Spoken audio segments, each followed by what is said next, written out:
Hi everybody, this is Jenny Lauder again. Welcome to the quantitative module for sampling, recruitment, and consent. This week we start to split between those doing qualitative research and those doing quantitative, because as we start to work through those two different research designs, we'll have different objectives. So as we start to work through these concepts this week, it's really important for you to really start to think about how you'll be recruiting participants for your study, because it really can be one of the biggest barriers to completion of dissertation projects, and really in research in general. I think, working in research myself, that's always a question, right? Do we have enough people to get to the study, that we can power it enough? So it really is kind of one of the biggest barriers to completing a great study design, right? You could have the best study design ever, but if you don't have the people to participate, it's kind of, it keeps you from moving forward. So the thing to think about this week is really, what are some ways that you could mitigate some of the barriers that you'll come across. We'll talk about this throughout the week. I'm happy to answer any emails specifically for your study design. But again, it really is something to think about as you start looking into these concepts of sampling, recruitment, and consent. And so you've got chapter 7 and 10 with Cottrell and McKenzie. You have this Pullett and Beck chapter that has to do with data collection with quantitative research. I think most of you guys know Dr. Moore. She has a video that talks about sampling with in quantitative research. And then you have some human research protection training videos as well. So one thing to think about is that sometimes the concept of random sampling and random assignment can be a little bit confusing. And so when you think about randomized control trials, most of the time researchers have a convenience sampling, and it's not really a randomized sampling.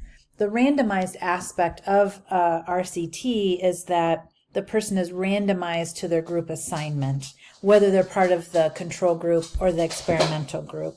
And the idea is that you want to randomize which arm your patient or your participant goes to, so then that can help to limit your bias.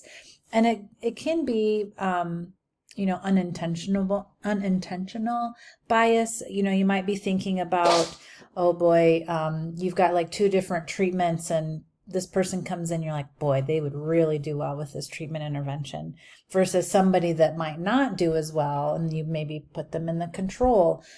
So, you might not even think about that consciously, but if you do a randomized way that you assign your patient or your participants to either arm, that will really help to limit any bias that you have, and it helps to increase your internal validity. There are ways that you can do randomization to help you have more of 2 samples of people that look similar, because you really want both of your groups to look the same, because they're getting 2 different interventions. And so you want their demographic information to really be similar to each other. I know for our studies, a lot of times, because it had to do with walking speed, we would randomize block randomization based on walking speed, so that you wouldn't get just fast walkers or slow walkers in one group, because we wanted to have a complete equal sampling of both speeds within each group. So there's ways that you can do randomization by helping to make sure that you end up with equal people in each group, or equal type of demographic information. The other aspect is that we're talking about is consent and human protection training. And so just realize that the consenting process for a study is not just a one-time thing. It is really important to make sure that your potential participants really understand what they're getting into, and also that it's voluntary, that there's nothing any retribution or anything like that for not participating. Sometimes people can just feel like, oh, I should do this because I know this person, or that there might be some sort of not pressure, but they might feel pressure to participate just by going through the consent process. And so there's ways that you can help decrease that as you go through the consenting process, but realize that it's just not a one-time event. Okay, then let's move to your assignments. Okay, so you have 2 assignments for this week. The 6.1 that really talks about your sampling, recruitment, and consent. Please make sure that you go through the documents and really make sure that you are following the guidelines, making sure that you look at the rubric.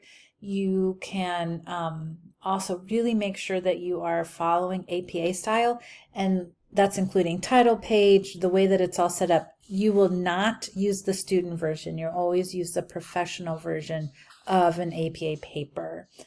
So that's really what you want to do moving forward. And then also your literature review is due this week also. So this assignment was started a couple of weeks ago.